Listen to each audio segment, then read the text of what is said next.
You know, you can have any kind of facility, but if you got the right people that's managing your facility, it makes the experience totally different. I find it very difficult to be at GO and not want to be a better you because there's so many opportunities for you to take advantage of. You don't feel like giving up because there are people around you who genuinely care. The goal of the Continuum of Care program, long-term, is to reduce recidivism. Good people make bad decisions. We want to be a partner in that process and developing the idea of how to make the right decisions. When an offender comes off the bus into this setting, it takes a minute for them to really grasp that this is truly an opportunity for them to change their lives.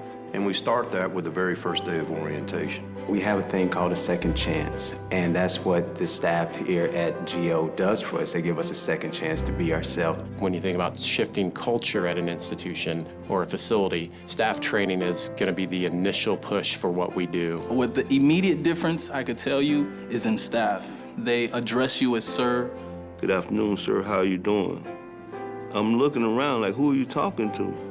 It was the officer asking me, saying good afternoon, calling me sir.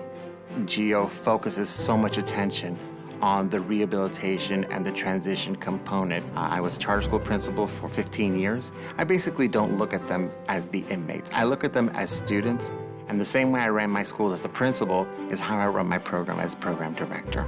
That environment that those programs exist in, only the programs work because the environment is conducive for learning. I was surprised to find that the culinary arts class was about more than cooking. It's about becoming a chef. And a chef isn't just a cook, a chef is a leader. Now, the Continuum of Care does pick up programmatically that last 12 months. We've created a new position called the Transition Case Manager. We start working with them and dealing with the issue or any problem that caused them to even come to prison. We get that rapport with them while they are in here. I knew that I did not want to get out and go back to prison. So I was fortunate enough to get to a GO facility where they offered me COC. Another key component that's going to be different for and what we're very proud of is our post-release services department. My relationship starts 3 months before their release. So I'll meet them, before their release, and we develop a release plan, kind of get, acquainted with one another. I would explain my position as really a support for people that are facing the challenges that come with reentering back into society.